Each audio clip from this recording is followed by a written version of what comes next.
May I request Shri Sharad Sagar to deliver the Convocation Address. Sir.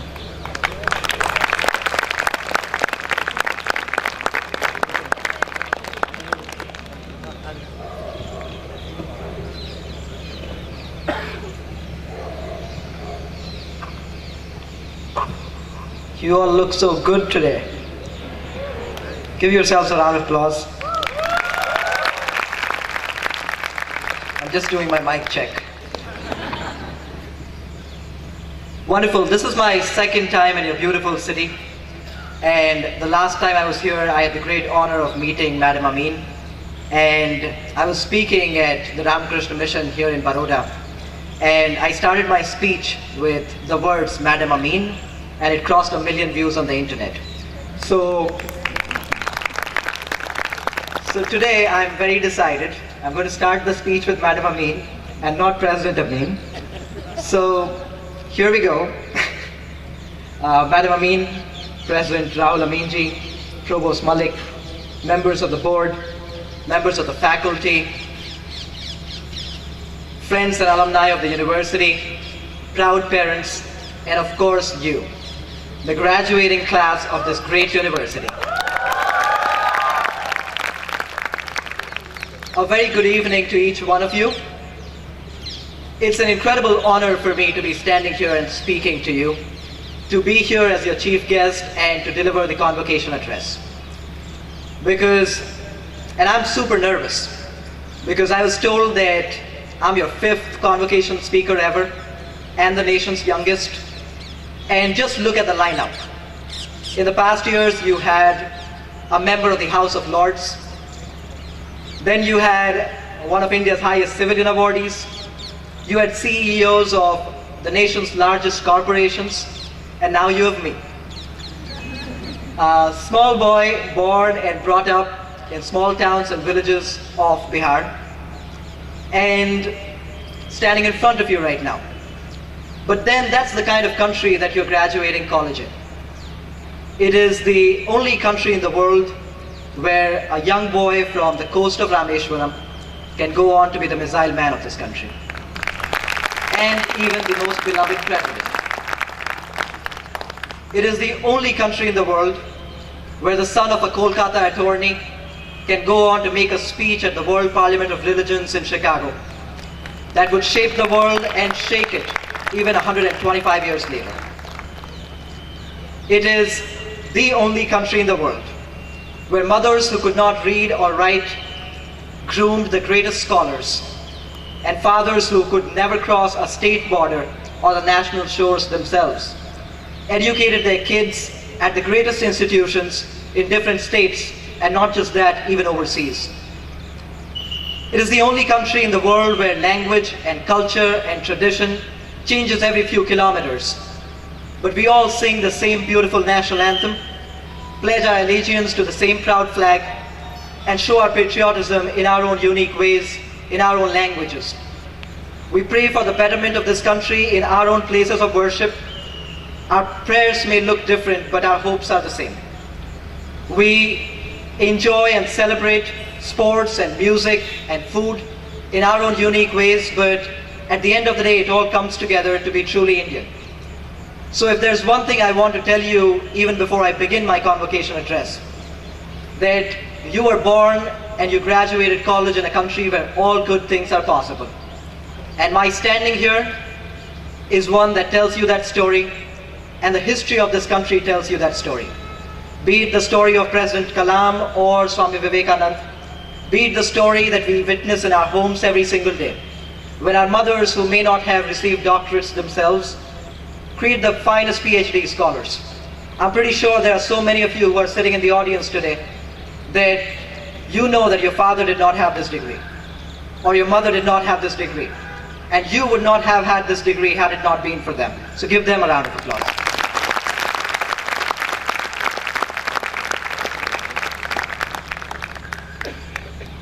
So, if I was to tell you a little bit about myself, I was born in a small village of Bihar, in a place called Zirade, some 8 kilometers away from where the first President of India was born, Dr. Rajendra Prasad. my parents decided to name me Sharad because I was born in this season. It was the winter season.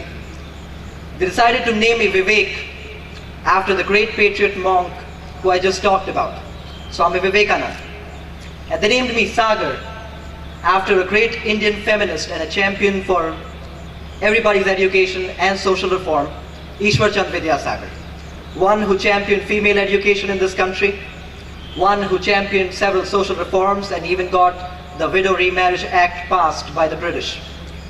So my parents were not very rich or very extremely well educated, but they had a vision for the future. They named me Sharad Vivek Sagar because they thought that I would come together as a Sharad who would be an ocean of wisdom. They were not educated in some of the finest institutions of the world, but they dared to put together all that they had and pour it in us, me and my two siblings. And the three of us were homeschooled for the longest period of time. My brother first went to school in standard 8th. My sister first went to school in standard 7th. I first went to school in standard 4th. Now this was not because we were having a lot of fun at home. This was because we were being raised in small towns and villages where there were no good schools. So we would be taught at home. Our greatest companions were the quotes and words of wisdom of people as President Kalam and Swami Vivekananda. While we were growing up, we were told that small aim is a crime, and we were told that all good things are possible. So we worked hard. My brother went to MIT Boston on a full scholarship. Sister went to Columbia on a full scholarship. I went to Tufts on a full scholarship. And it was a lot of fun.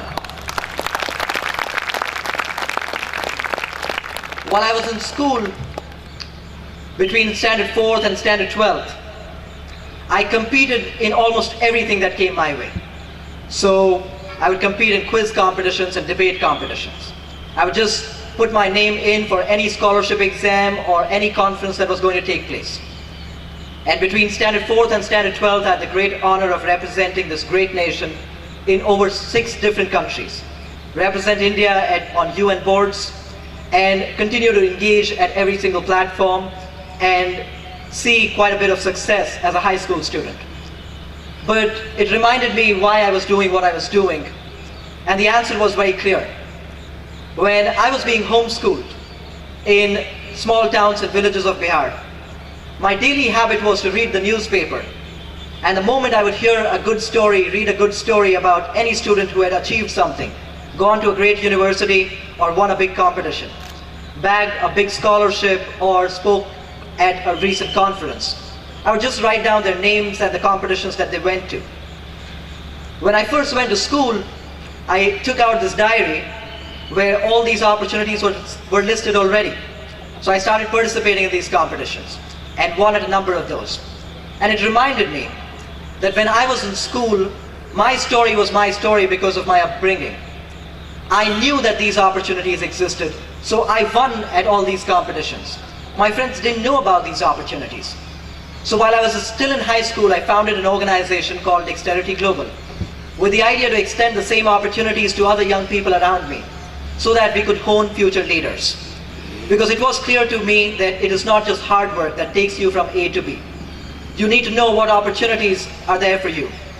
And I know it is as relevant for the young middle school and high school students that I work with as it is for you as you graduate from college and enter your new workplace, or as you move forward in your journey.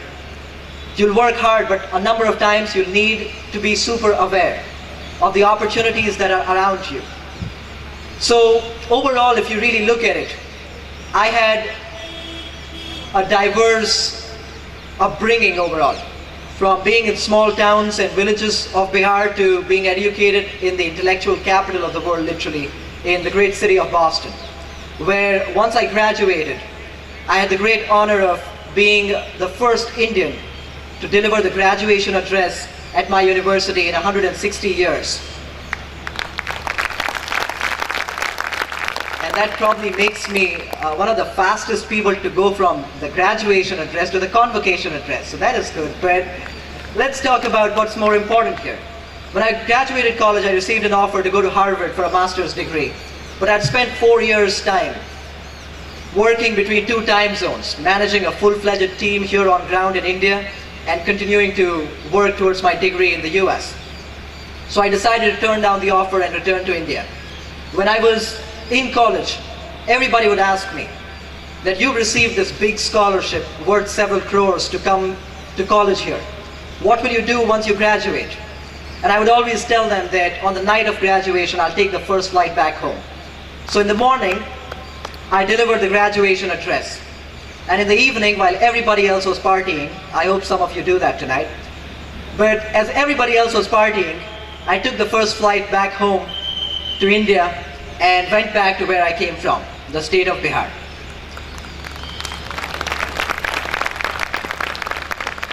So overall, in this short, limited experience that I have, I don't have many things to share with you, but I decided I'll not make this convocation address too long or too preachy. So I'm not going to quote you Buddha and Gandhi and everybody, and I'm not going to tell you very high-level stuff, so do not expect it from me. But there are 2 to 3 simple things that I want to talk to you about. And nothing that I'll say today in this convocation address would be something that I do not deeply feel or haven't already felt in my life. So the first thing that I want to leave you with in your convocation today is the harsh reality. A lot of times when you are a college student, life is so beautiful, so wonderful. You study in your classes and you go to the canteen, you have some of your finest friends and you live some of the best times of your life.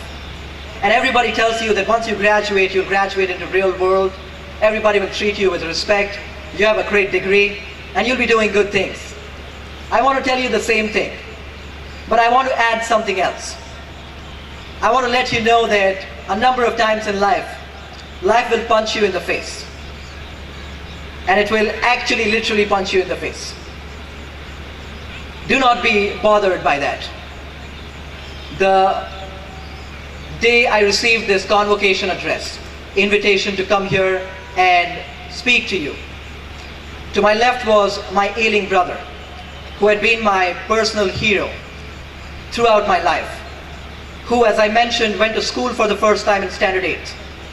And by the time he was in Standard 12, he was already working with NASA as a student astronaut on the Red Rover Goes to Mars project, when they landed Spirit and Opportunity on Mars. So I was a small kid, and I was seeing this older brother doing so well. So no matter how smart I was, I always knew that there was somebody who was so much smarter than me. When he reached Standard 12, he received a full scholarship to go to MIT Boston, the world's greatest institute of engineering. So he went to MIT, got a degree, and did incredible things there. Was invited by consecutive US presidents. His research was widely quoted by noted professors, US Department of Defense, and all these great organizations. And the day I received the invite to come here and be your convocation speaker, he was ailing with a TB infection, one that had spread remarkably quick from his lungs to his abdomen, and it was very late when doctors had diagnosed it. I didn't know what to say or what to do, but I realized that when something is in front of you, you just do it. So I told my brother that I've been invited, and I wrote back to Madam Amin saying, I'd be proud to join you in this true moment of Navrachana, when you move from this life to the real life. Only 1 month ago, that is barely a month and 3 days ago, I lost my brother. After some 17 days in an intensive care unit, he passed away. And everybody asked me if I would cancel this convocation address, if I would postpone it, if I would show up. But 5 days later, after he passed away, I was back in the villages of North Bihar, working with small kids who looked the same, who represented the same ideas and ideals, who had the same dreams, and who came exactly from where I came, or my sister came, or my brother came. And I knew one thing for sure, that you honor the legacy of somebody who had been a true karma yogi throughout his life. Somebody who was dedicated to science and to space and to society. You truly honor their legacy by continuing to do your work. So 5 days after my brother's loss, I was in the villages of North Bihar, meeting with kids, talking to them, interacting, engaging. And there was one simple reason why I was doing it. And it was to honor his legacy, to continue the work, and to continue following the philosophy that I had learned looking at him and what he would tell me all the time. And that's the first message that I want to leave you with. And that is that life will punch you in the face a lot of times. It's you who's got to dust yourself, get back up, and punch it back in the face. I hope you'll do that, Navrachana. You'll be in good offices, and you may be a female employee who may not get along with a male employee really well. Don't go home and cry, confront that person. You may be a male employee who is not getting a promotion that you think you expect and you deserve.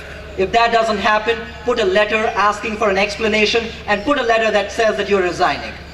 The next time you find that there are problems in this country and you feel like you're being punched in the face, just dust yourself, get back up and punch it back in the face. That's who I want you to go forward to be, if at all there's one thing that I can tell you.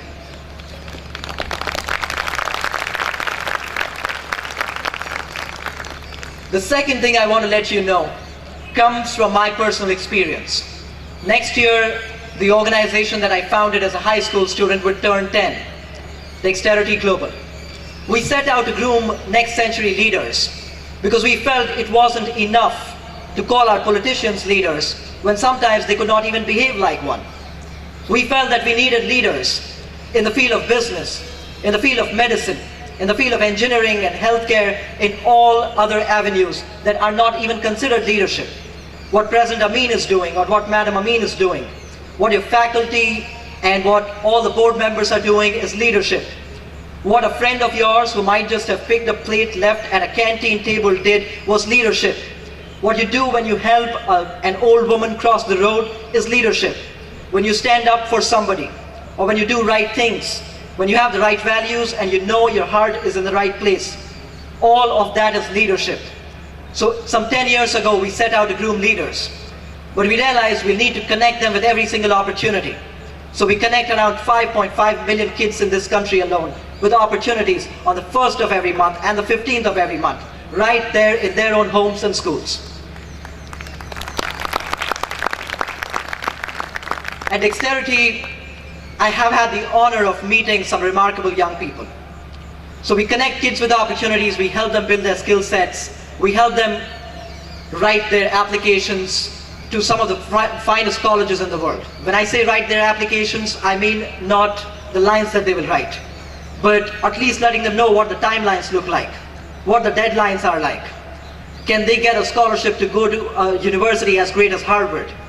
Those are questions we asked ourselves when we got to this cause, because we felt that to shape this nation, you need to shape a young generation. So the next two messages that I have for you come from the young people who I've worked with. So 5 days after my brother's loss, as I was talking to you about, I was in the villages of North Bihar, in a small village by the name of Saidpur. Saidpur received its first electricity pole that would give continuous electricity supply to the villagers of Saidpur only 5 years ago. But 5 years ago, something else happened in that small village. A young boy, a proud Dex school graduate, on a 2G mobile phone, decided to start a Facebook page where he felt that it wasn't cool that people called out Biharis on every single platform. So as a young 11 or 12 years old, he started on a 2G mobile phone a Facebook page that would collect positive stories of Bihar from all over the internet and just keep posting it on the page. He called it Apna Bihar, brought together a few people, and just kept doing it. In the next 5 years, powered by a Dex school education, powered by his own ideas and dreams and idealism, this kid runs one of the largest social media portals, web and social media, that reaches around 6 to 7 million people every single week, and it's called Apna Bihar. So any of you sitting right here, if you feel you're too small to make change happen, I want you to be reminded of that young kid from Saidpur, who at my first call said that he would be very happy to welcome me in Saidpur. and introduced me to hundreds and thousands of young people like him. And I've got news for you. If you hear the 9 p.m. primetime shout-out games and feel skeptic about the kind of nation we are building, I've got news for you. And that is that when I went to Saidpur, I found almost every single kid who had the potential to do the very same things. I found none of them any different from what me or my brother or my sister looked when we were on our study tables, when we were growing up in that kind of a humble background. These kids reminded me of the very same promise that this nation makes to every single child who's born in this country, simply because how our founding fathers shaped this nation. A room for disagreement, a place for your own ways of patriotism, and a promise in a democracy that whatever you set your minds and your heart to, you can achieve it. That nobody who has a little more money can stop you. Nobody who comes from a better or more powerful lobby can just hinder you. Or nobody who has never done things himself or herself can tell you you cannot do it. So you'll go from here to many other workplaces. And many of you will start your own companies and do amazing things. If anybody tells you that you're only 21 or 24 or 25, whatever it is, and you're too small to make change happen, I want you to be reminded of that story. The story of a young boy starting on a 2G mobile phone in 2012 and running one of the most successful media portals of a state that literally has media houses that are funded by industrialists. This is the story of this country. I want to add to that this question that a lot of people ask, that if you groom leaders, how do you take responsibility that all these leaders will actually have their heart in the right place? That once they get the opportunity and once they go to top colleges in this country or abroad, will they ever come back? Will they ever engage? Will the meaning of seva continue to be what it is? And I want to tell you that I have this really young chief of staff who works with me. Madam Amin and her team had the opportunity to deal with this young guy who works as my chief of staff. Studies on a full scholarship at a top school in the United States, splits his time across 2 time zones, and continues to work hard every day. We talk about, in the words of the scripture, in the words of the holy books, Nishkam Karma. When I look at that young kid and I look at his dedication, because he came to a dexterity platform as an 11-year-old, graduated from dexterity platforms. He was so smart that I said, will you work with me? And he said it would be an honor, so he just got started. Then he got a full scholarship to go to college, so I said, drop the plan, now you just focus on your degree. He said, if you could run in 2 time zones, I can run in 2 time zones as well. So I said, sure, go ahead. On one of his birthdays, his sister told me that we need a birthday gift. I said, what would it be? The sister said that on his birthday, if he spends 1 hour at home, that will be a good idea. Else all the time you guys are working with kids, or you are in your office, you are discussing your ideas, debating different platforms, so send him home for an hour. I was like, is it your birthday today? So he said yes. Like, at least put it on social media, now everybody knows when your birthdays are.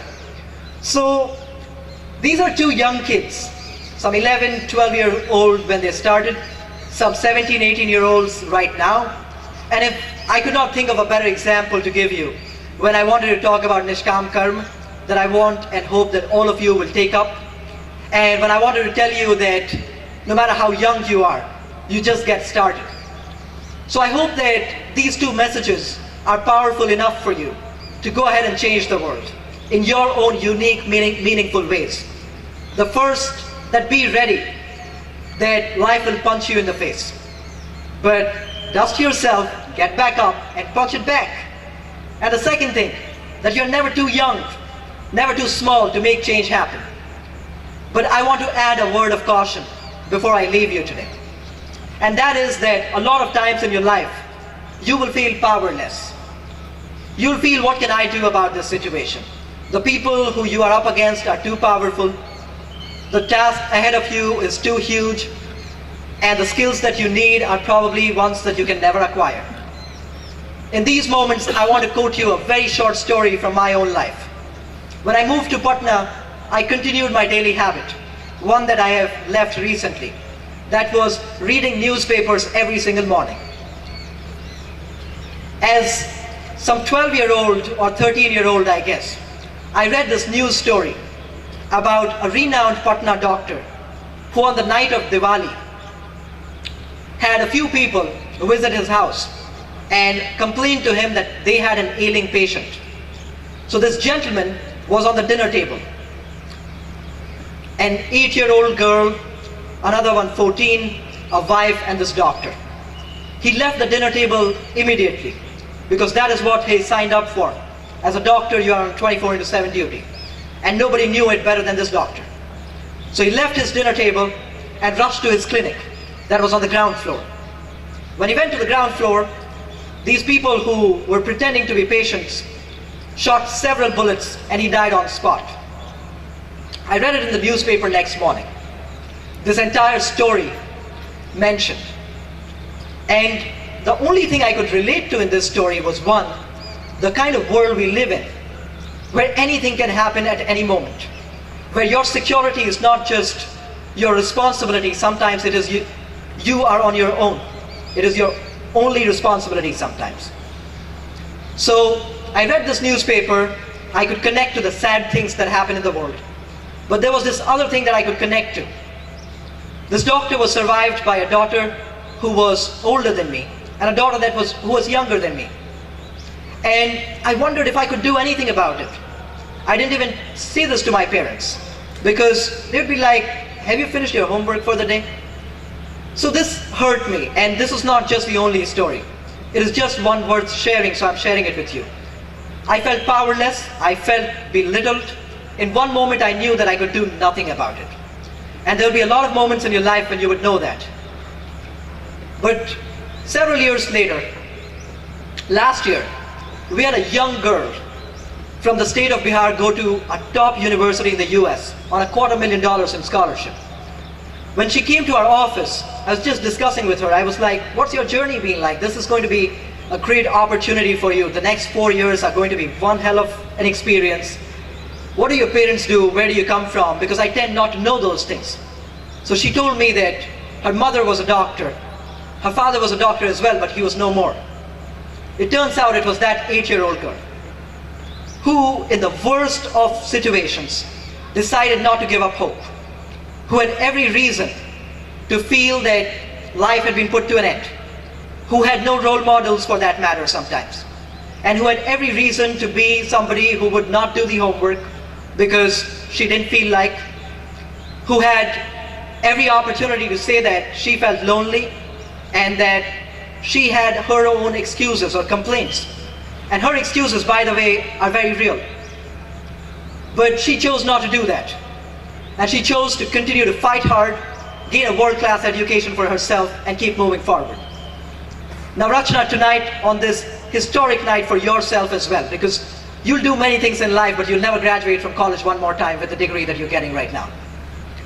I want you to be reminded of the story of these young people.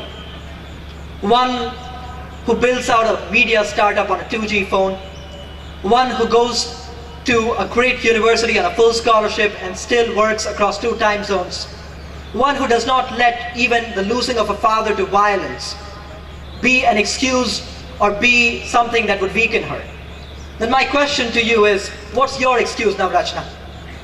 Tonight, if you have to ask yourself one question, no matter what kind of machines you are in front of, whether it is the corporate machine of this country or the political machine, whether these are the PR lobbies or just the powerful, I don't get it what our excuse can be. Yes, we'll be punched in the face a number of times. And yes, a lot of times we'll feel small. We'll feel way too young to get something started. And a lot of times we'll know that we are powerless. But if these 3 young kids can go ahead and do things that are so historic and so beautiful in nature, because I know that these kids are going down this country's great history one day. They may be 18 and 19 and 20 right now, but 40 years down the line and 50 years down the line, their stories will be movies, and their movies will change lives. Here, sitting right here, with all that we could have possibly asked for, we cannot make excuses. We've been grateful that we've been gifted the kind of opportunities that we have. A healthy body, a healthy mind, and a few opportunities and the great honor of being born in this country, put together, these things are enough. So my final message to you is that India needs you.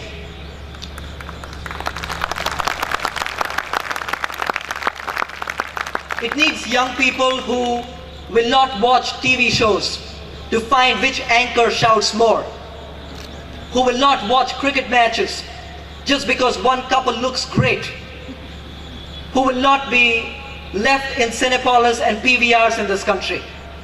That when you watch a movie, you get super emotional. And when you go back, you say that it was one hell of a time. It was a lot of fun. It needs young people who do not talk about its politics as, oh, we do not have any other leader.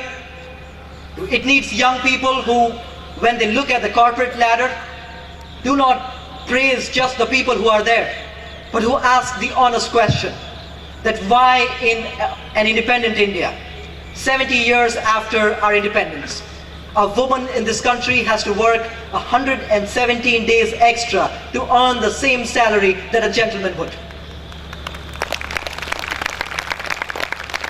Why 70 years after our independence there are few women who are in the board of governors and the board of trustees and on corporate boards in this country?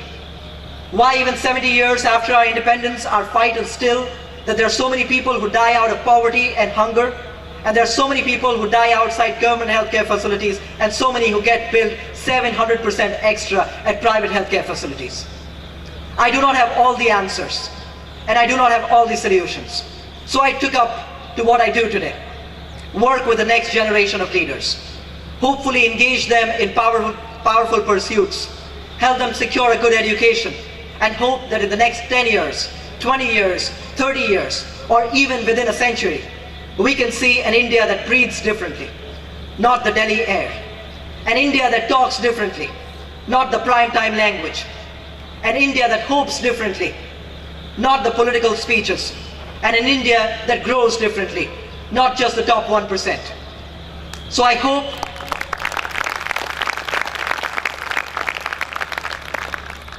that while you came here today to have a good time, to celebrate with your friends and family, and to really congratulate yourself for what you've achieved today, I want to remind you, Navrachana, that there are so many more things that we need to achieve. There's so much more that we need to do. I know that your parents sent you to college so that you make the family proud. But I know secretly every mother in this country wishes that you make this country proud. And remember, when you do that, I see myself as a Kargil child. Because I was barely 7 or 8 years old when Kargil happened. I had learned the speech that Prime Minister Vajpayee gave by heart. Every evening, when I would see on the television that soldiers would come back draped in the national flag, I would ask my mother, that what do you have to do in order to be draped in the national flag? She would tell me you would have to do a national duty. And I would always ask her that, can I do the national duty? Would you be all right with that? And she would always, with a teary eye, she would say that, yeah, I would be proud of you. She passed away while I was still in high school. So yes, life does throw punches at you. But on her hospital bed, she would tell the nurses all the time, because at that point I had to go to South Korea to represent India at a UN conference. She would tell the nurses all the time that she had to buy a sports shoe for me because I had to go to South Korea and they had some outdoor activity planned. But my mother had great plans for me, and I'm sure your mothers do too. My parents had great vision for me, and I know your parents do too. So this graduation, this convocation, going to good universities, getting good paychecks, walking good workplaces is not enough. We need to make that larger call our call. We need to answer that larger call to duty. And that is that in times when so many young people cannot afford to have 2 square meals a day, so many young people cannot afford to go to a good school or to a good college, where so many young people are possibly working at sweatshops and restaurants right now, as we sit down under this proud sky in this great country. At that point in time, we went to a college. We have a college degree. The question I want to leave you with is, what will you do with your college degree? Because it is not a question that I ask you. Some 50 years, 60 years down the line, your children, and yes, your grandchildren, will ask you, that in 2017, when a nation was ailing, you had a university education. What did you do with it? So I end my speech, which is not necessarily a speech, it is just a request to each one of you, and to anyone you can strike a good conversation with. It is a small request with you, that ask yourself, that in times when so many craved for so much, you had everything you could have possibly asked for. A proud set of parents, good dreams, great vision, and an excessively loving, forgiving country. What will you do for all of them? That's my question to you tonight, Navrachana. Thank you so much. God bless you and God bless this republic. Thank you.